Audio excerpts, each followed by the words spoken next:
guys, welcome to my YouTube channel. Pada korang yang belum like, share dan subscribe, korang boleh start like, share dan subscribe. Ok, sorry guys, dah lama tak upload video, dekat sebulan sebab saya busy ada macam-macam kerja, saya sibuk dengan my internship.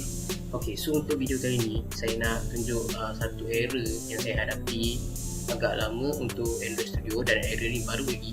Dan korang kalau macam tengah guna Android Studio, mesti korang ada hadapi error macam ni, which is bila korang nak build satu app, korang nak start satu projek baru, korang pakai androidx.core 3.1, dia akan keluar error ni, minCompileSdk specified in dependency aar-metadata. Lepas tu is creator demo module. Lepas tu korang cubalah tukar SDK apa semua, korang build gradle semua. Lepas tu korang cuba tukar SDK, semua masih tak jalan. Maksudnya korang dah tukar ni, masih tak jalan, masih error yang sama. So bila korang cuba run, okay, error ni keluar. So app korang tak boleh dibuild. So bila ni yes, dia ada masalah. So bila nanti korang nak buat feature device tu, dia automatically terminate. So sebab apa? Sebab korang dia tak boleh compile version yang baru ni. So dia macam masih ada bug, dan 3.1 punya SDK ni masih mungkin corrupted or something. So apa yang korang perlu buat untuk settlekan error ni?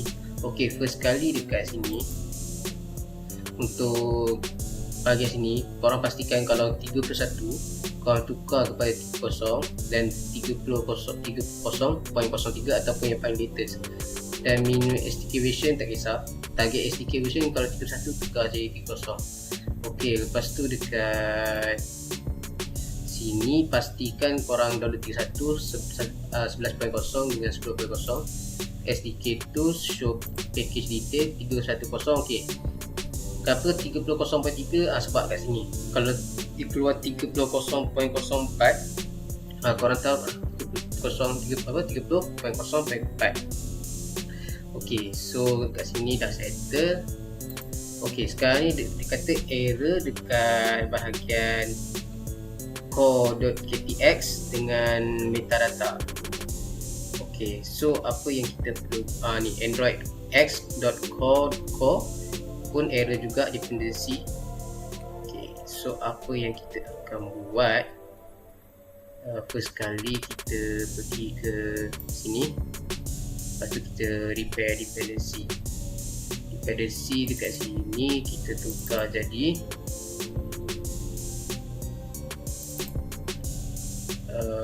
Android core-ktx ni, kita tukar pada 1.60. ok, tekan ok.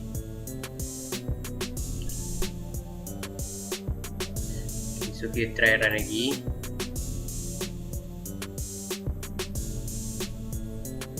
ok, masih error. Sekarang ni dekat app compact lah 1.4.0. So apa kita akan buat, dekat kita pergi tempat tadi, kita pergi dekat compact lah. Kita pergi dekat app compact ni, cari kat sini app compact.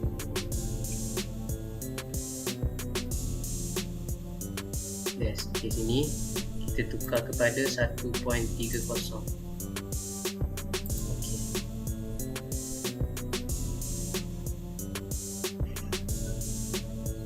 tengah loading. ok, successful semua, dan kita run.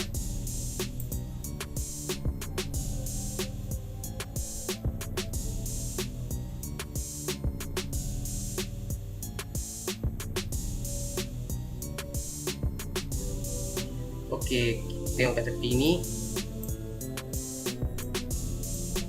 ok, error tadi dah tak ada. Kita tunggu dulu dia build habis. Kita tengok error tadi masih ada tetap. ok, build successful, error tadi dah tak ada. Okey, lepas tu korang boleh lah teruskan projek korang, just run dan tengok untuk app preview tu. Okey, itu saja untuk video kali ni. Kalau korang rasa video kali ni membantu untuk korang buat assignment atau settlekan Android project ataupun nak faham Android Studio, korang boleh like, share dan subscribe. Kita jumpa di video akan datang. Bye. Yang tertulis untukku adalah yang terbaik untukmu. Kan ku jadikan kau kenangan yang terindah dalam hidupku. Namun takkan mudah bagiku meninggalkan jejak hidupku yang telah terukir abadi sebagai kenangan yang terindah.